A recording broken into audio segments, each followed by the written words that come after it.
pastor, padre. Muchas gracias, padre Lauren. Y ojalá que coma muchas papusas. Creo que son las papusas de allá en El Salvador. Tome mucho café salvadoreño. Yo creo que ya mañana vienen. Y también están dos del Cevisud, Santa González, Abiu Fonseca, ahí que son parte de Ribla.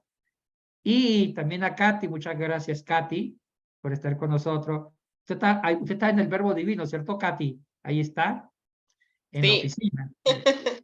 Una pregunta, Katy, ¿el audio está bien? ¿Se me escucha bien?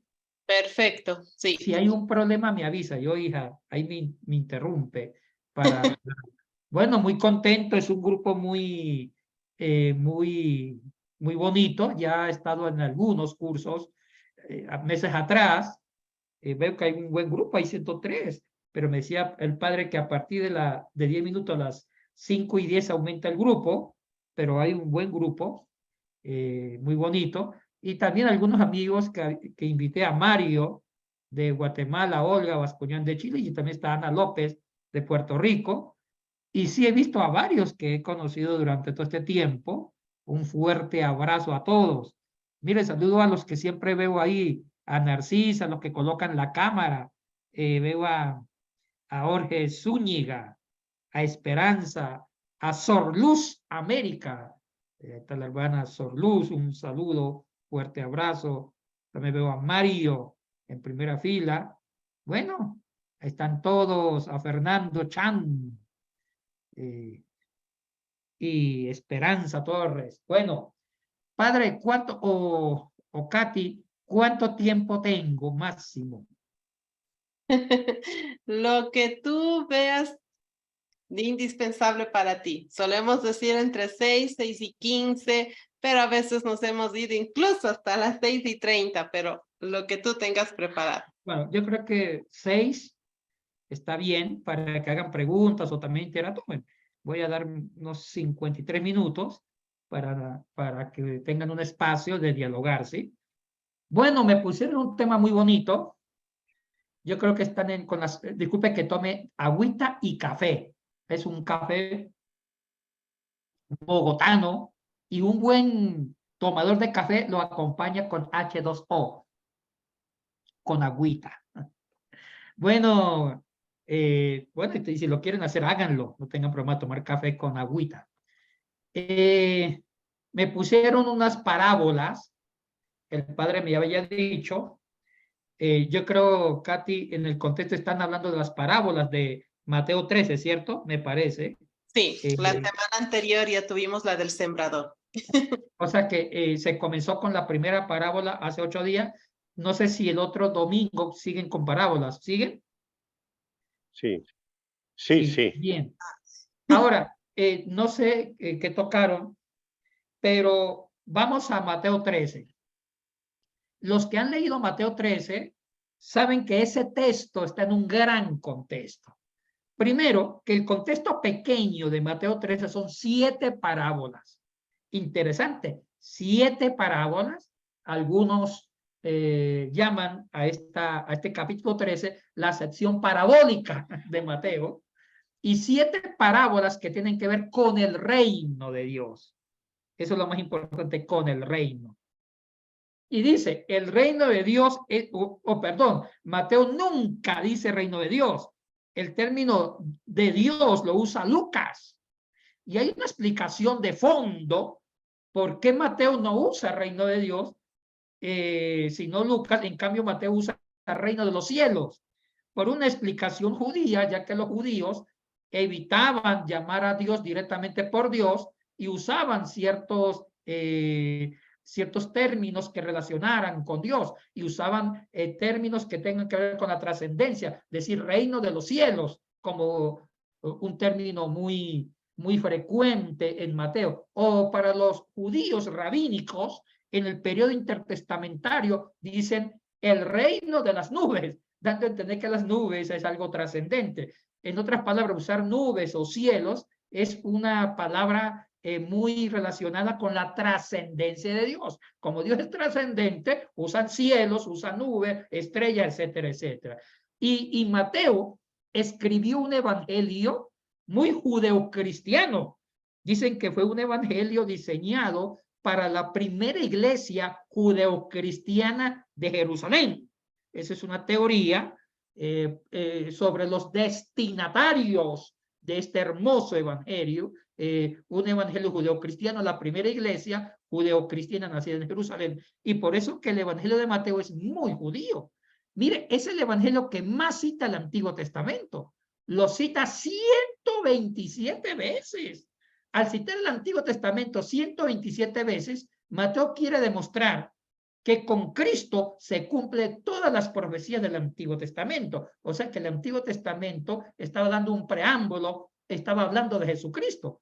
Lucas lo cita solamente 117, Marcos 70 veces, y el más tacaño para citar el Antiguo Testamento es don Juanito, solamente 14 veces. O sea que Juan es otra línea teológica, es un evangelio más para los gentiles, para la iglesia no judeo-cristiana, una iglesia no judía, una iglesia cristiana, la no judía, la gentil. Bueno, eso en cuanto preámbulo. Entonces, en Mateo 13, Mateo recoge 7 parábolas que tienen un objetivo: hablar sobre el origen del reino, el crecimiento del reino y la consumación del reino. Repito, las 7 parábolas que está en Mateo 13 es para hablar el origen del reino, crecimiento del reino, desarrollo del reino y la consumación del reino. Interesante esto de Mateo. Entonces, explicar estas parábolas pequeñitas sin el reino es dañar el contenido de las parábolas. Repito, hablar estas 3 parábolas que están en Mateo 13, versículos 24 al 43, Mateo 13, versículos 44, perdón, versículos 24 al 43 es el texto que me toca hablar. Mateo 13, versículos 24 al 43. Explicar esas 3 parábolas que son el trigo y la cizaña. Después sigue parábola de la semilla de mostaza y termina la parábola de la levadura. Son 3 parábolas muy cortitas, sobre todo la semilla de mostaza y la levadura son las más cortas. Explicar estas 3 parábolas sin el reino es vaciarla, quitarle el contenido exacto del propósito de estas 3 parábolas, inclusive cualquiera de las 7 parábolas que esté en Mateo 13. El reino. Tengo que hablar sobre el reino en forma breve para darle sentido a las 3 parábolas. Pero antes de hablar sobre el reino, como dijo el borrachito, permíteme unas palabritas y ¡prum! Se cayó. Permíteme decir algo más sobre esto. ¿Qué es una parábola? Hablemos un poquito de una parábola. El término parábola es un término griego, parabolé. Significa una comparación continuada. Pero en hebreo es machal, dicen machal, que también significa comparación. Y hago una pregunta cortita. ¿Jesucristo inventó el género de la parábola?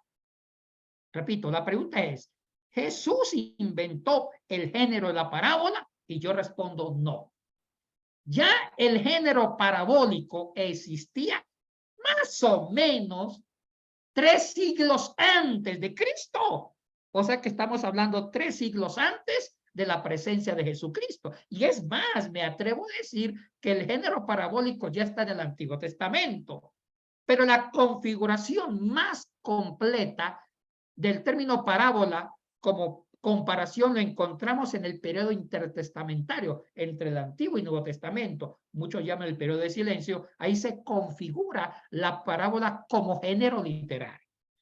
La pregunta es, los maestros judíos, los rabinos, 2 siglos antes de Cristo o 3 siglos antes de Cristo o durante el periodo de Cristo, ¿Ya se usaba la parábola? Sí. Jesucristo tomó un recurso literario que ya existía. ¿Cuál era el propósito de la parábola en la pluma de los rabinos?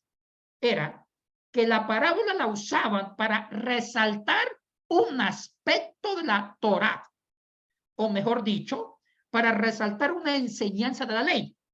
Ese era el propósito de la parábola. O sea que la parábola desde la mente, desde el cerebro, desde las escuelas de los maestros rabinos, que se llaman parábolas rabínicas, el propósito de las parábolas rabínicas antes de Cristo era resaltar un aspecto de la enseñanza de la ley o de la Torá. Eso era todo. Toda parábola rabínica tenía un propósito, resaltar, ilustrar un aspecto de la Torá, de la ley. Uy, qué interesante.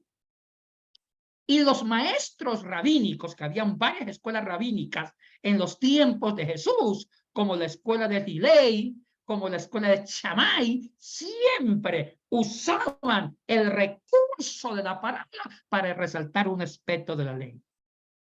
Y aparece Jesucristo. Jesucristo tomó varias parábolas rabínicas. ¿Escucharon esto? Sí.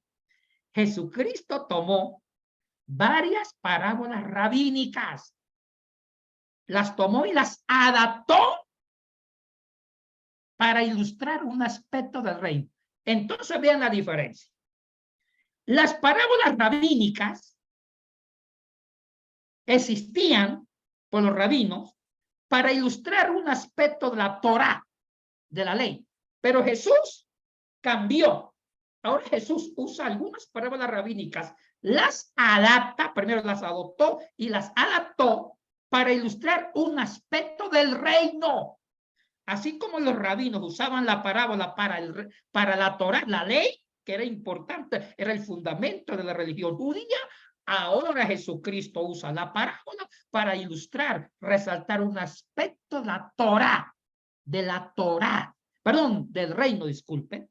Los rabinos era la Torá, Jesucristo resaltar un aspecto del reino. Entonces, cuando uno lee una parábola de Jesucristo, tiene que pensar en función del reino. Jesucristo usa la parábola como comparación y ver un aspecto del reino. Eso quiero que quede bien claro el por qué Jesús habló en parábolas. Así como las parábolas rabínicas eran la ley, las parábolas de Jesús es el reino. Y una cosita que les quiero decir, y aquí Lauren me va a agradecer, bueno, Katy también, el verbo divino tiene un cuadernillo bíblico que se llama las parábolas rabínicas. Lo pueden adquirir con el verbo divino y lo publicó el mismo verbo divino, creo que de España, Katy. Compren ese libro. Les ayuda mucho para entender estos temas que estamos hablando. Se llama la colección de parábolas rabínicas, un cuadernillo bíblico promulgado por el verbo divino. Ahí Katy creo que lo tiene en el verbo y eso les ayuda mucho a entender el género literario de las parábolas.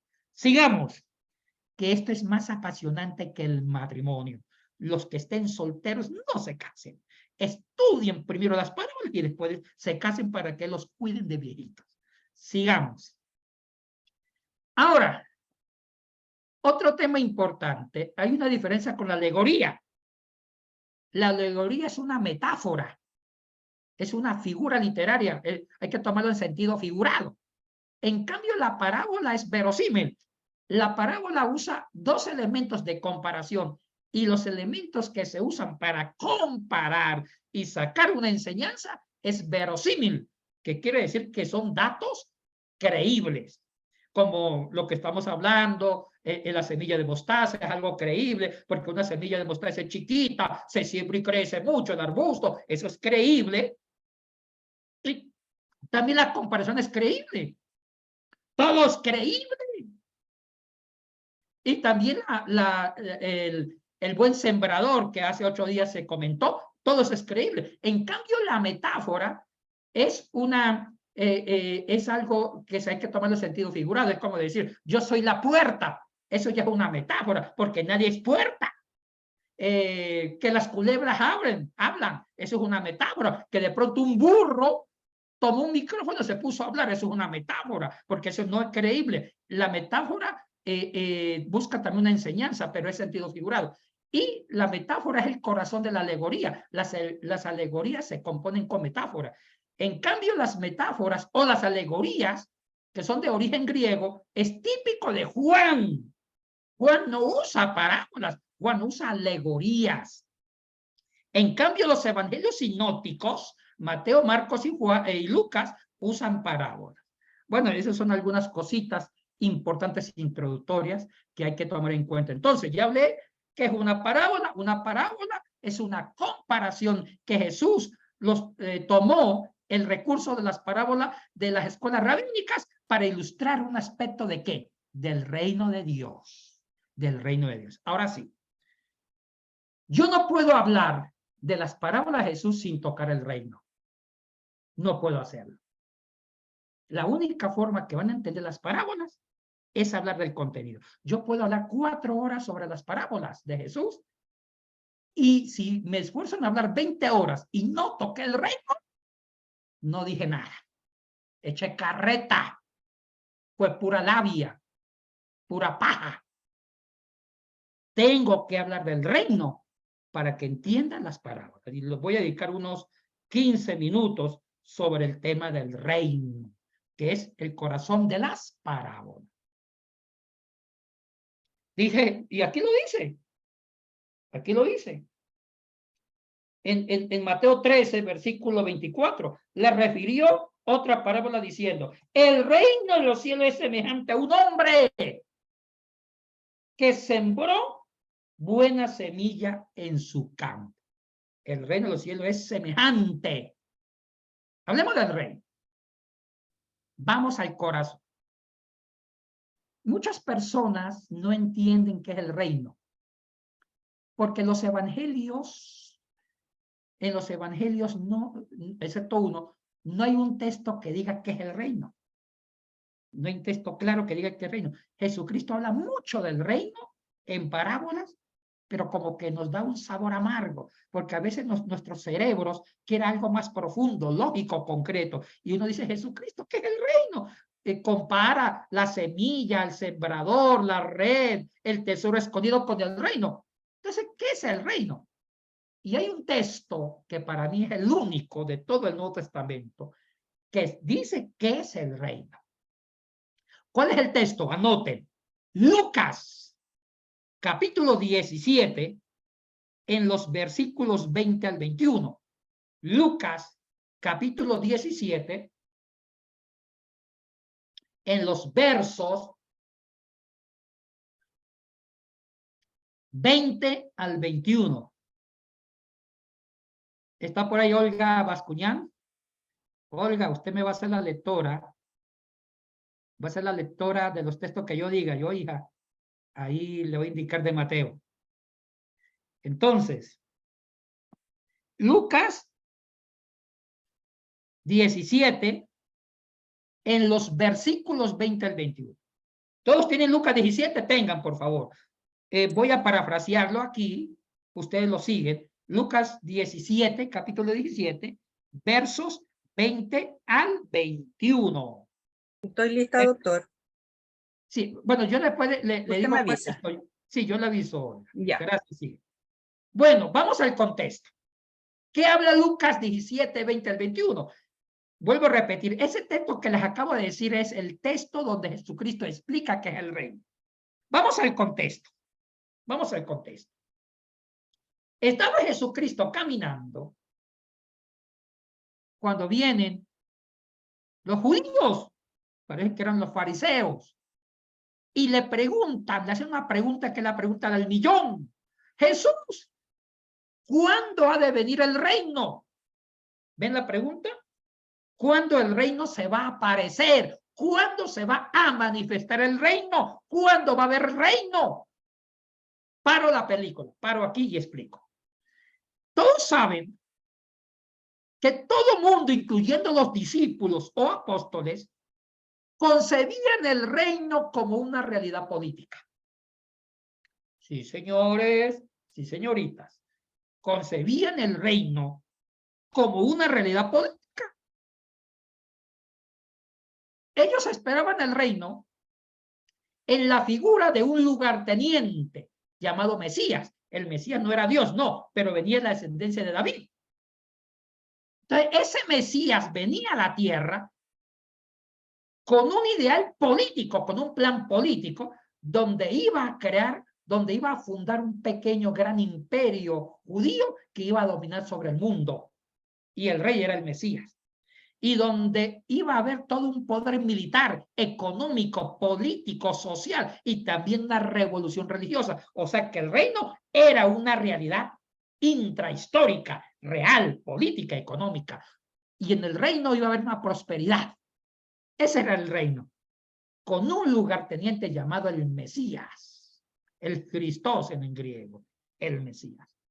Entonces todo el mundo esperaba el reino de esa forma. Unos eran más radicales, como los celotes, que esperaban el reino en forma más violenta, donde los judíos iban a preparar el terreno con una revolución en contra del poder romano para que el camino del Mesías fuera mucho más fácil. Otros eran mucho más a la paz, como los fariseos, pero todos esperaban y concebían el reino como una realidad política. Y esperaban al Mesías. Ellos ya tenían todo un simbolismo, todo un santiseña de cómo debía ser el Mesías, para identificarlos como el Mesías, el elegido. Entonces los fariseos, varios sospechaban que Jesucristo era el Mesías. Y aquí viene el contexto y le preguntan a Jesús, Maestro, ¿cuándo se va a manifestar el reino? Es como decirle, Jesús, ¿usted cuándo va a inaugurar el reino? Por favor, diga rápido. ¿Cuándo comenzará el reino? Hable nomás. Y la respuesta de Jesús contradice. Yo creo que Jesucristo desbarató a las falsas expectativas del reino. Desbarató. Y miren lo que responde. Lean los versículos 20 y 21. Versículo 20 dijo, el reino no aparecerá con manifestaciones ni con grandes eventos políticos, ni dirán, helo aquí o helo allí. O sea que el reino no se va a manifestar como los judíos lo esperaban. Oiga, tremendo lo que acaba de decir Jesús. Le mandó por tierra las expectativas del reino. Y lean el versículo 21. ¿Qué dice el versículo 21? Porque el reino, aquí sí voy a enseñar una traducción. Alguna versión dice, porque el reino ya está entre ustedes. Ya está entre ustedes. Voy a explicar bien las últimas 3 palabras del versículo 21. Si tengo que traducir, el versículo 21 sería así, porque el reino nace en el corazón de cada uno y se vuelve comunitario.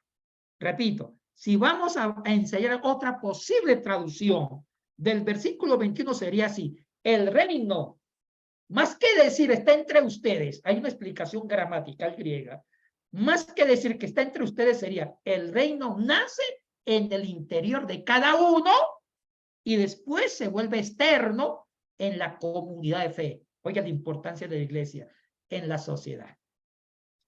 Quédense en el versículo 21, por favor, chicos y chicas. ¿No se enojan que les diga chicos y chicas? ¿No?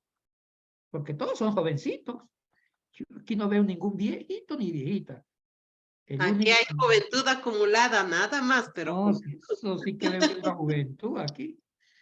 Entonces, vamos a una explicación más técnica. Los que saben algo de griego se dan cuenta que lo que se traduce, porque el reino de Dios está entre ustedes, en el griego se usa 3 palabras bastante bonitas. La una es la palabra entos. La palabra griega entos se traduce entre, ustedes, entre. Esa palabra entos, los que saben filosofía, viene una palabra que se llama ontología. Los que son sacerdotes lo entienden, las monjitas, las madrecitas entienden la palabra ontología. Ontos Es un gerundio del verbo ser, estar, del verbo eimi en griego, que traduce estando, siendo, existiendo. O sea que ese entos hace referencia a la interioridad, al ser por dentro, al ser. O sea que lo que Cristo está diciendo con esa palabra entos es que el reino nace adentro. Depende cómo se traduce en español. Depende cómo se traduce. Nace adentro. O sea que el reino comienza por dentro de cada individuo. Y yo voy a agregar más palabritas. El reino nace cuando nos convertimos a Cristo. El reino nace cuando aceptamos a Cristo en nuestro corazón como nuestro Salvador, como la persona que nos salva, nos redime, nos limpia de nuestros pecados. Y esto es un punto doctrinal de todo el cristianismo, católico, protestante, todo el cristianismo es una herencia. El reino comienza por dentro. Pero hay una segunda palabra en esa trilogía griega, es humón. No lo confunda con el fumón, no. Humón, que traduce, es un pronombre personal plural que traduce de vosotros, de ustedes. Y ahí entra la segunda dimensión del reino, es social. O sea que en la respuesta de Jesús, si parafraseamos la respuesta de Jesús, quiere decir que el reino, ontos, primero nace en el individuo, en los hombres y mujeres de buena voluntad, las personas que aceptan la liberación a Cristo como su Salvador en su corazón. O sea que el reino nace en el interior de cada creyente. ¡Ay, qué bonito esto! O sea que el reino germina. Ahora sí van relacionando con la semilla. El usar la semilla, cuando dice, el reino es como el grano de mostaza. Está diciendo que el reino es un granito de mostaza, una semillita que germina en el corazón de cada creyente, que nace en el corazón de cada creyente. Uy, y también cuando dice, el reino es como la levadura que se mete en una porción de harina y toda la harina queda contaminada en el buen sentido de la palabra por el reino. Quiere decir que el reino es tan pequeñito como una levadura o es como un grano de mostaza que nace en el interior. ¿Qué significa el interior de cada creyente? El terreno o también la harina. Nosotros somos la harina que se mete el reino en nuestros corazones y ahí termina. Oiga, qué lindas las parábolas de nuestro Maestro Jesucristo en Mateo 13. Es una preciosura, una preciosura. Ahora bien, entonces, pero cuidado, escuchen, amigos, amigas, el reino no solamente es individual. Yo me atrevo a decir que el versículo 21 de Lucas 17 habla de las dos dimensiones del reino. Repito, en la respuesta de Jesús, ¿qué es el reino? Cristo está hablando que el reino tiene dos dimensiones. Dos grandes áreas. Dos grandes dimensiones. La primera dimensión es que el reino nace en el interior de cada uno. Cuando usa la palabra levadura, semilla pequeñita, se entierra, se siembra debajo de la tierra en el interior. Uy, si la semilla no se entierra, no va a nacer. Y peor crecer.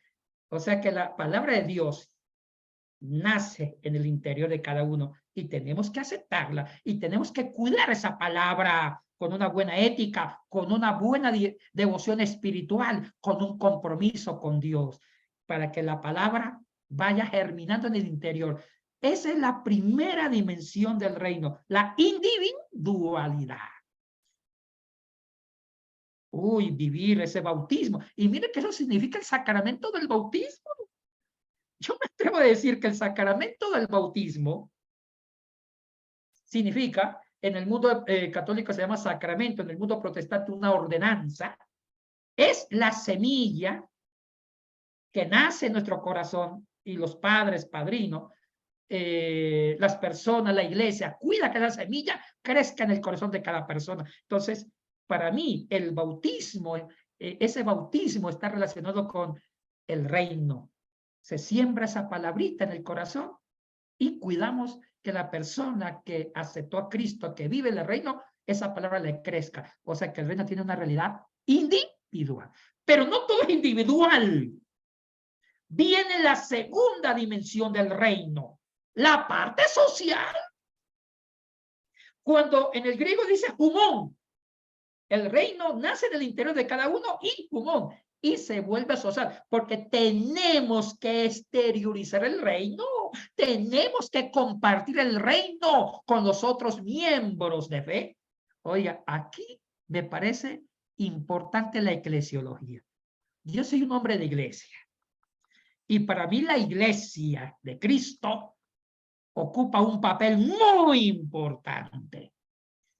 La eclesiología es muy importante en comunicar el reino, que el reino crezca. La iglesia ayuda a dinamizar el reino. La iglesia ayuda a que el reino crezca, que el reino ilumine la sociedad, que el reino cristifique el universo, que el reino hable de Jesucristo a toda la forma de ser hombre, de ser mujer, a todos los aspectos de la cultura nuestra, a la realidad nuestra, la economía, al modelo social, antropológico, a la psicología. O sea que la iglesia está comprometida con el reino, porque la iglesia es un grupo de personas que comparten la misma fe.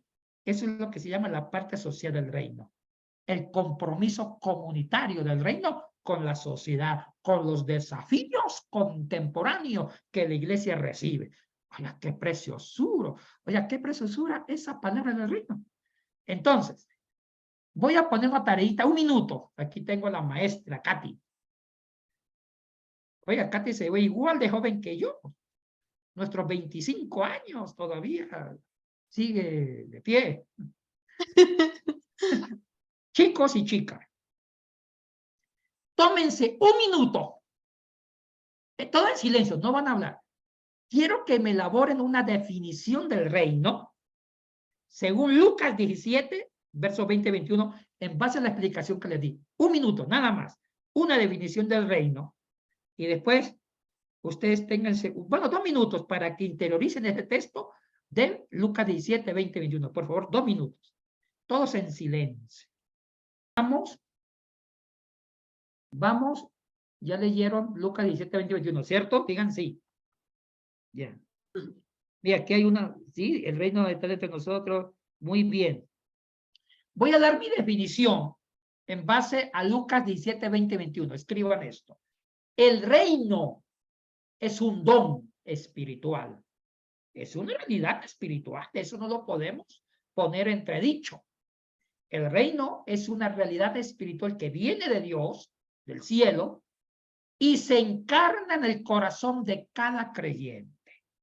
Cuando vivimos a Cristo. Y aquí necesitamos la acción del Espíritu Santo. Necesitamos la acción del Espíritu Santo. Mire, uno de los temas, una de las teologías importantes del sacramento de confirmación católico es que el Espíritu Santo en la confirmación nos confirma la presencia de Cristo en nuestros corazones adentro. Oye, una teología rica del sacramento, la confirmación católica es preciosa. Y los pentecostales tenemos lo que se llama el bautismo del Espíritu Santo. Yo veo mucha similitud entre el pentecostalismo y el catolicismo, porque creemos que el Espíritu Santo encarna la obra de Cristo en nuestros corazones. Eso lo habla la teología del sacramento, que me encanta, católico, y los pentecostales creen en el bautismo del Espíritu Santo, que es la confirmación, la interiorización de Cristo en el corazón. Eso es el reino. Entonces, vuelvo a retomar la definición.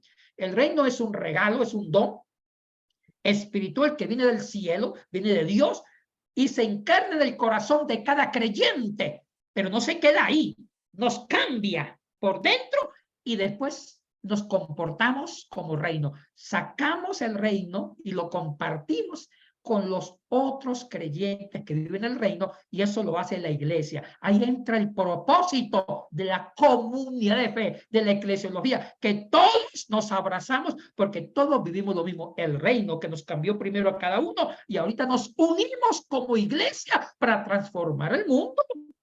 Oiga, qué misión de la iglesia. Hay unas canciones muy católicas que yo las amo. La cristificación del universo. Para cristificar el mundo para Dios. Entonces el reino es compromiso individual y también tiene un rostro social, comunitario. La iglesia debe compadecerse por el sufrimiento del mundo, por los niños de la calle. Compadecerse por tanta violencia, pobreza, miseria, por los pecados del mundo, porque la iglesia que vive el reino debe poner el reino al servicio de la transformación mundial. Ese es el reino. Ahora sí, sigamos con las parábolas. ¿Quedó claro qué es el reino? Ya quedó claro. Ahora sí, terminemos los minutos que me quedan con las 3 parábolas. Olga. Ahora sí vamos a escuchar su majestuosa voz, Olga. Lea, hija mía, Mateo 13, la parábola del trigo y la cizaña, que está en el versículo 24 hasta el 30. Por favor, hija.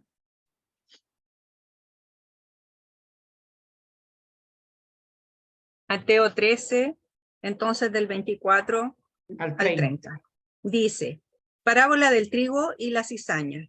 Les refirió otra parábola diciendo, el reino de los cielos es semejante a un hombre que sembró buena semilla en su campo, pero mientras dormían los hombres, vino su enemigo y sembró cizaña entre el trigo y se fue. Y cuando salió la hierba y dio su fruto, entonces apareció también la cizaña. Vinieron entonces los siervos del padre de familia y le dijeron, Señor, ¿no sembraste buena semilla en tu campo? ¿De dónde pues tienes cizaña? Él les dijo, un enemigo ha hecho esto. Y los siervos le dijeron, ¿quieres pues que vayamos y la arranquemos? Él les dijo, no sea que al arrancar la cizaña, arranquéis también con ella el trigo. Dejad crecer juntamente lo uno y lo otro hasta la siega. Y al tiempo de la siega, yo diré a los segadores, recoged primero la cizaña y atadla en manojos para quemarla, pero recoged el trigo en mi granero. Muy bien. Esa es la parábola del trigo y la cizaña. Pero el mismo Jesucristo la va a explicar. La va a explicar. Oiga, lea la explicación de esa parábola del trigo y la cizaña que está en el versículo 36 hasta el 43. Tenga la bondad. Versículo del mismo capítulo 36 hasta el 43, que el mismo Cristo, qué mejor que escuchar a Cristo la explicación. Qué mejor que escuchar el mismo que inventó esa parábola explicándola. Tenga la bondad, Olga. Amén. El título dice, Jesús explica la parábola de la cizaña. Entonces, despedida la gente, entró Jesús en la casa y acercándose a él sus discípulos le dijeron, explícanos la parábola de la cizaña del campo. Respondiendo él les dijo, el que siembra la buena semilla es el Hijo del Hombre. El campo es el mundo. La buena semilla son los hijos del reino y la cizaña son los hijos del malo. El enemigo que la sembró es el diablo. La siega es el fin del siglo y los segadores son los ángeles.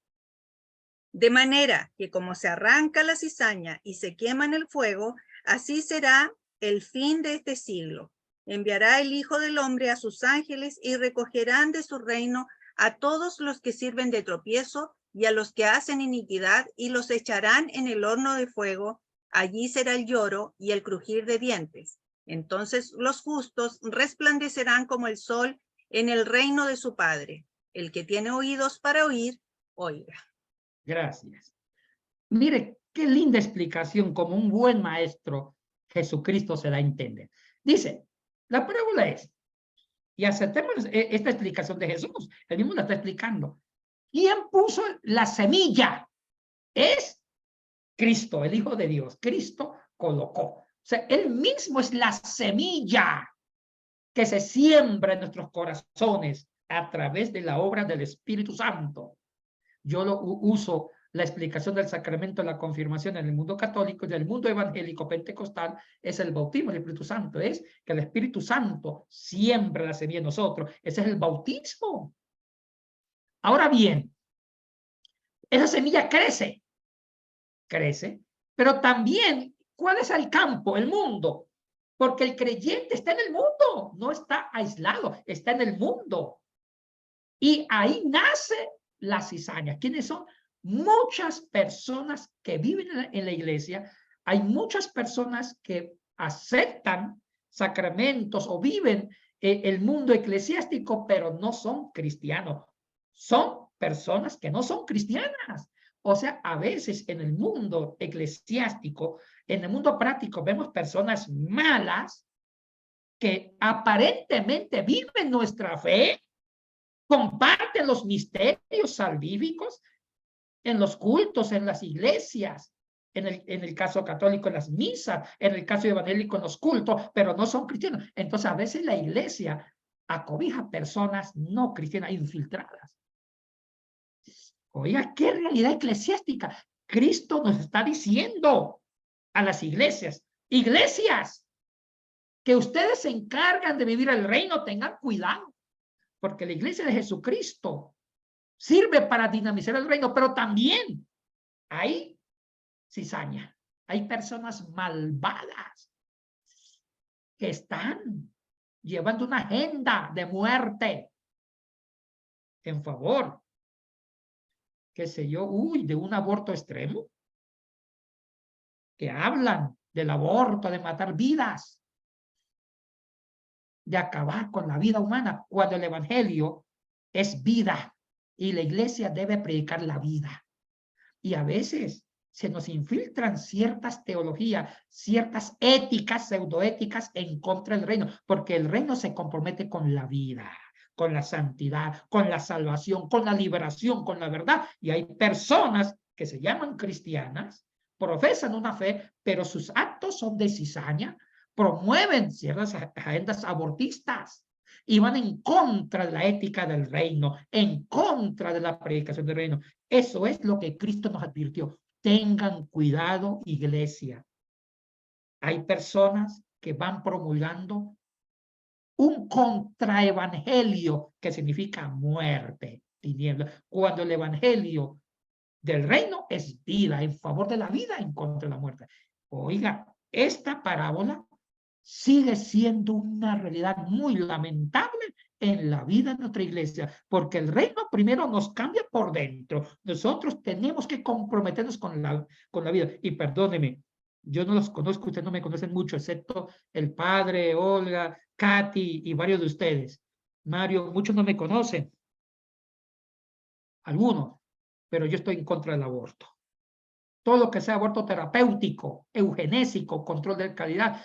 Viene el ginecólogo y dice, mire, usted tiene un feto con la trisomía 21, lo que se llama el síndrome de Down, le permitimos el aborto terapéutico en beneficio de la salud mental de la niña. ¡Ay, usted fue violada! Y usted, ese niño, ese producto que lleva en su vientre, le va a trastornar, es mejor que aborte.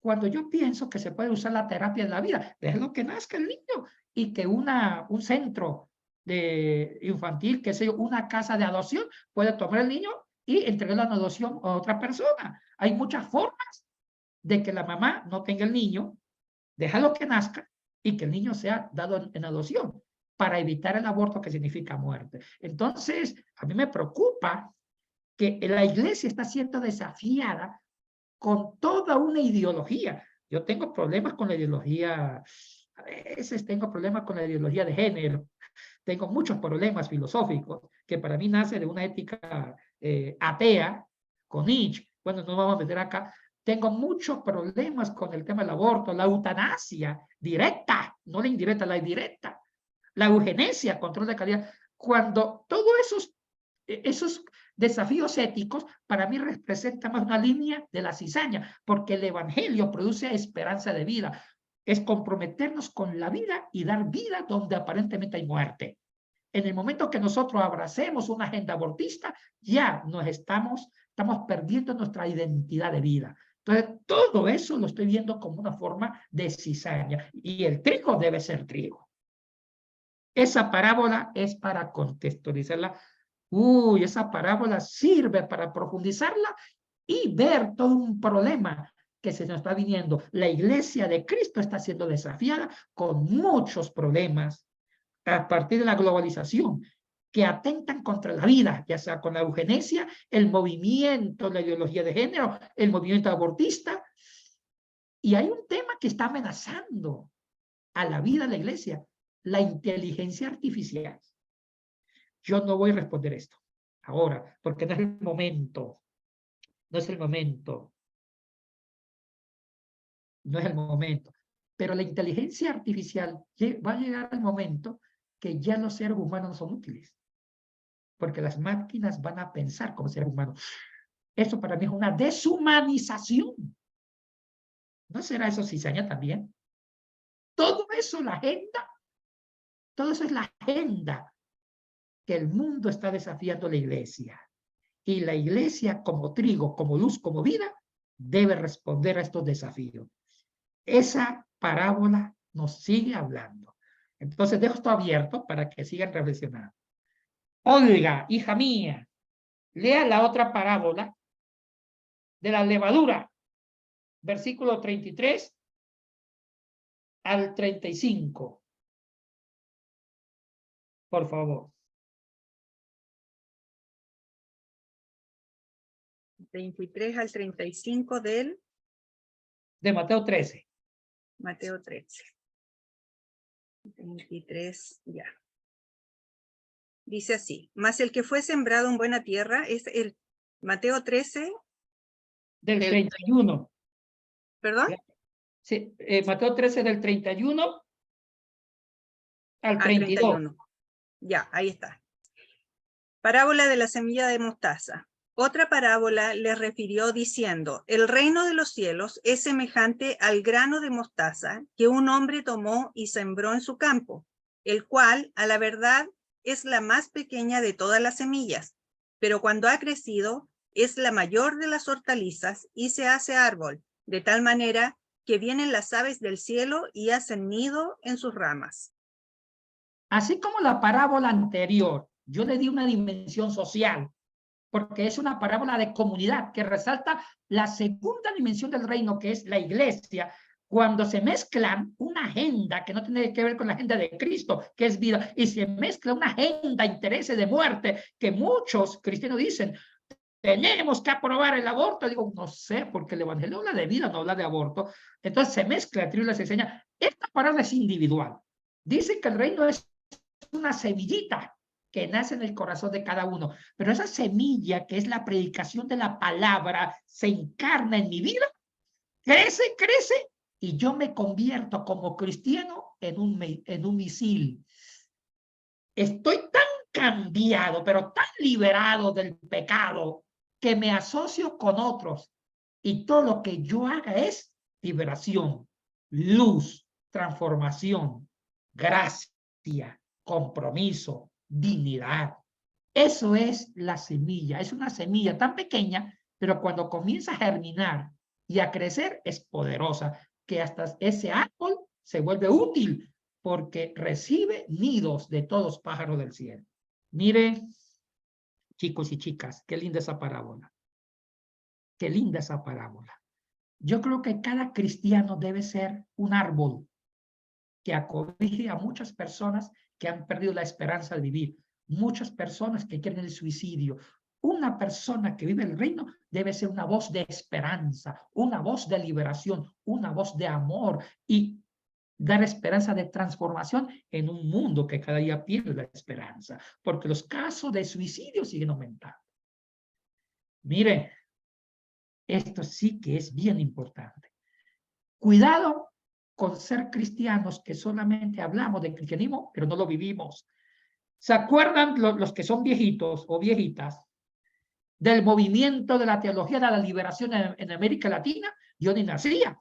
Tal vez Katy se acuerde por la década de los 70, 60, 70, 80, que hablaban del movimiento de la teología de la liberación en América Latina, tanto protestantes como católicos. Estaba el famoso Leonardo Boff en pleno apogeo, Clodovis Parra, Clodovis Boff, Gustavo Gutiérrez. En el mundo evangélico habían varios, como Bonino, Emilio Castro. Eso fue un boom. Yo todavía ni nacía. Ni siquiera mis papás nacían todavía. Katy me cuenta eso, me dice Yatensi. Ella me cuenta las historias del movimiento de la teología de liberación de América Latina. Y todos hablaban de liberar a los pobres, liberemos a los pobres. Y asumían una agenda de comunismo y asumían los discursos de Karl Marx, el manifiesto comunista, el libro del Capital, la conciencia crítica de Feuerbach, todos usaban la literatura del socialismo, del pensamiento de Marx, y hablaban que tenemos que liberar a América Latina. ¿Y saben qué dijo Leonardo Boff? Que eso para mí fue la mejor definición de liberación, dijo él. Está bien que hablemos de la liberación, pero la teología de la liberación comienza cuando yo me libero de los pecados personales y cuando yo hago que el reino germine en mi vida primero. Si el reino no nace en mi vida, yo no inspiro liberación. De nada saco hablar de liberación, de usar un lenguaje de compromiso cuando vivo y sigo viviendo el pecado por dentro. La mejor teología de la liberación es cuando yo primero vivo una realidad de transformación, una realidad de cambio, y cuando yo cambio primero, inspiro, cambio la sociedad. Oye, qué lindas palabras de este gran teólogo, creo que fue franciscano, que lo respeto mucho y lo admiro, Leonardo Boff. La liberación, el reino, nace primero adentro. Qué lindo. Eso es lo que significa esta parábola del grano de mostaza. Una palabra pequeña que nace en mi corazón, crece en mi corazón y transforma vidas y se vuelve un árbol gigantesco. La otra, la levadura, Olga.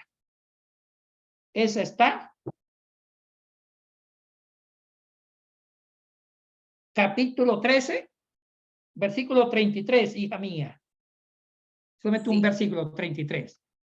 Sí, dice, otra parábola les dijo, el reino de los cielos es semejante a la levadura que tomó una mujer y escondió en 3 medidas de harina hasta que todo fue leudado. Gracias, hija. Ay, qué linda esa parábola. Va por la misma dinámica. Mire, dice Cristo, nosotros debemos contaminar el mundo. Chicos y chicas, no dejen que el mundo los contamine ustedes. Con muchas agendas de muerte que yo ya les indiqué, usando filosofías baratas. No, somos nosotros que debemos contaminar la harina, la masa, no que la masa me contamine a mí. ¿Entendieron esto?